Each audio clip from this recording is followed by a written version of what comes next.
नमस्कार, कशिश न्यूज देख रहे हैं आप। आपके साथ मैं हूं शिखा सरोज सिंह और बुलेटिन की शुरुआत करते हैं बड़ी जानकारी से।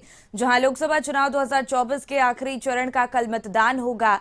ईसी ने चुनाव के लिए सभी तैयारियां पूरी कर ली हैं और पूरी होने का दावा किया गया है तैयारियों का। सभी मतदान केंद्रों पर सुरक्षा के पुख्ता इंतजाम रहेंगे। देश भर की 8 राज्यों की 57 सीटों के लिए चुनाव होने हैं और बिहार की 8 सीटों पर चुनाव होगा। नालंदा, पटना साहिब, पाटलिपुत्र में चुनाव होने हैं, तो वहीं आरा, बक्सर, सासाराम, काराकाट में भी चुनाव होने हैं। अंतिम दौर में जहानाबाद सीट के लिए भी चुनाव होगा। तो झारखंड की 3 सीटों पर चुनाव होगा। राजमहल, दुमका और गोड्डा में भी चुनाव किए जाएंगे। तो लोकसभा चुनाव 2024 के आखिरी चरण का कल मतदान होना है। ईसी ने सभी तैयारियां पूरी होने के दावे किए हैं। सभी मतदान केंद्रों पर सुरक्षा के पुख्ता इंतजामात रहेंगे और देश भर की 8 राज्यों की 57 सीटों के लिए चुनाव होने हैं और बिहार की 8 सीटों पर चुनाव होगा। नालंदा, पटना साहिब, पाटलिपुत्र में चुनाव होने हैं, तो वहीं आरा, बक्सर, सासाराम, काराकाट में चुनाव होने हैं। अंतिम दौर में जहानाबाद सीट के लिए भी चुनाव होगा। झारखंड की अगर बात की जाए तो 3 सीटों पर चुनाव होंगे। राजमहल, दुमका और गोड्डा के लिए चुनाव होने हैं। तो इसी की तरफ से सभी तैयारियां पूरी होने के दावे किए गए हैं और पुख्ता इंतजामात चुनाव के मद्देनजर किए जा चुके हैं। लोकसभा चुनाव 2024 को लेकर पूरी तैयारियां की गई हैं और इसी पर और ज्यादा जानकारी लिए प्रीतम हमारे सहयोगी जुड़ गए हैं। देखिए प्रीतम, लोकसभा चुनाव 2024 के आखिरी चरण का कल मतदान होना है और इसी ने दावा किया है कि तैयारियां पूरी कर ली गई हैं। बिल्कुल बिल्कुल तैयारियां पूरी की गई हैं, चूंकि ये आखिरी दौर का मतदान है। बिहार में 8 लोकसभा सीटों पे मतदान होना है। पटना साहिब, पाटलिपुत्र, आरा, बक्सर, काराकाट, नालंदा। चुनाव आयोग ने पुख्ता तैयारियां की है, लेकिन चुनाव आयोग को सबसे ज़्यादा ध्यान देना पड़ेगा बूथों पे जहाँ पे गर्मी बहुत ज़्यादा पड़ रही है। पूरा बिहार इस वक्त भीषण गर्मी के चपेट में है और जहाँ चुनाव हो रहे हैं, खासकर जहानाबाद, नालंदा, आरा, बक्सर, ये सभी ऐसे इलाके हैं जो दक्षिण बिहार में आते हैं और यहाँ पे भीषण गर्मी पड़ रही है। तो ये कोशिश होगी कि ज़्यादा से ज़्यादा लोग मतदान केंद्र पे पहुँचे और जो लोग मतदान केंद्र में पहुँचे उनके लिए ठंडे पानी की व्यवस्था हो, उनके लिए टेंट की व्यवस्था हो। महिलाएं हैं तो उनके लिए व्यवस्था हो ताकि वोटिंग का परसेंटेज ना गिर सके। वैसे भी पटना साहिब कम वोटिंग को लेकर बदनाम रहा है। यहाँ पे 40% 45% से ज़्यादा वोटिंग नहीं होती है।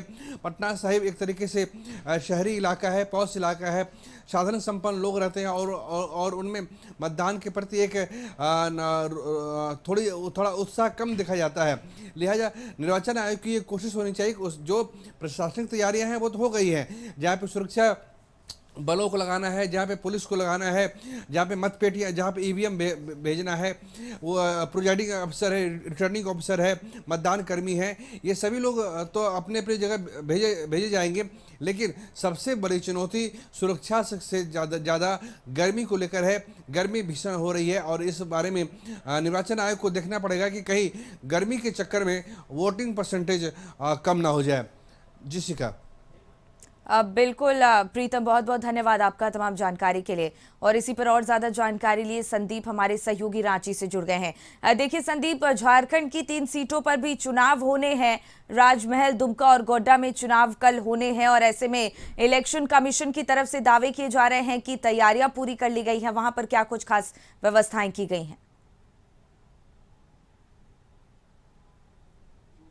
की बात की जाए तो झारखंड में जो 7वां चरण है और जो अंतिम चरण है उसमें 3 लोकसभा सीटों पे चुनाव होने हैं और कल सुबह 7 बजे से चुनाव की प्रक्रिया शुरू हो जाएगी।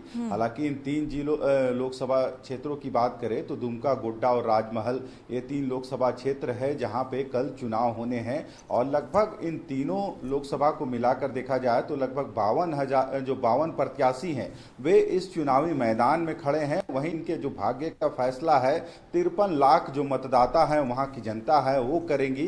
हालांकि इस बार देखा जाए तो गर्मी से भी लोग परेशान हैं। ऐसे में देखना होगा कि जो वोटिंग प्रतिशत इस 7वें चरण का रहता है वह कितना होता है। हालांकि जिस तरह से गर्मी पड़ रही है पूरे राज्य में 48 डिग्री तक पारा पहुंच जा रहा है, और यदि राजधानी रांची की भी बात करें तो 42 डिग्री तक रांची का टेम्परेचर पहुंच चुका है। ऐसे में देखना होगा कि जो वोटर हैं वो कितने निकल पाते हैं। हालांकि चुनाव आयोग शुरू से यह प्रयास कर रही है कि अधिक से अधिक जो वोटिंग प्रतिशत है वह हो। इसके लिए शुरू से कई तरह के जो जागरूकता अभियान है वो भी चलाए गए हैं ताकि जो मतदाता है अपने घरों से निकल सके। हालांकि हर एक इस 4 चरणों में जो झारखंड में चुनाव हुए हैं और इससे पहले जो 3 चरणों में 11 लोकसभा सीटों में चुनाव संपन्न हो गए हैं, वहां पे कई ऐसे मॉडल बूथ या फिर बूथों को सजाया गया था ताकि मतदाता हैं वो घरों से निकल के अधिक से अधिक संख्या में मतदान करे। पर अब तक यदि देखा जाए तो वोटिंग प्रतिशत भी एक तरह से ठीक ही रहा है इन 3 चरणों में। पर यह अंतिम चरण है और जिस तरह की जो गर्मी पड़ रही है तो उससे देखना होगा कि कितना वोटर कल निकल पाते हैं। हालांकि शुरू से ही प्रयास है चुनाव आयोग का, वहीं जो विभिन्न पार्टियां हैं उनकी तरफ से भी लगातार लोगों से यह जरूर अपील की जा रही है कि वो अपने अधिकार का प्रयोग करें। और कल देखना होगा 7 बजे सुबह से वोटिंग की जो प्रक्रिया है वह शुरू होगी। और जो दावे हैं चाहे सत्ता पक्ष हो या विपक्ष, कहीं ना कहीं 14 लोकसभा सीट है जो झारखंड में, सभी को जीतने के दावे सत्ता पक्ष भी कर रही है और विपक्ष भी कर रही है। पर 4 तारीख को जो फैसला चुनाव का परिणाम आएगा उससे यह स्पष्ट होगा कि इस बार झारखंड के जो 14 लोकसभा सीट हैं उसमें कितने बीजेपी के खाते में जाती है और कितने इंडिया गठबंधन के खाते में जाती है। हालांकि दोनों तरफ से ही जो उनके स्टार प्रचारक थे, जो पहला चरण झारखंड में जब शुरू हुआ था तब से ही उनके आने का सिलसिला झारखंड में जारी था। और कहीं ना कहीं जो यहाँ के मतदाता हैं उनको कैसे मोटिवेट किया जाए, अपनी पार्टी और अपने जो प्रत्याशी हैं उनके तरफ उनका रुझान या फिर झुकाव कैसे हो, इसको लेके लगातार कवायद जो है चल रही है। हालांकि कल जो चुनाव प्रचार है उसका शोर थम गया है। आज जो प्रत्याशी हैं वे डोर टू डोर कैंपेनिंग कर सकते हैं, पर अब लोगों को इंतजार है कल का। और कल के जो मतदान होंगे उसके बाद जो परिणाम आएंगे वो 4 जून को आएंगे। तो 4 जून को सबकी निगाहें अब टिकी हुई है। बिल्कुल बिल्कुल संदीप, बहुत बहुत धन्यवाद आपका तमाम महत्वपूर्ण जानकारी हम तक पहुंचाने के लिए।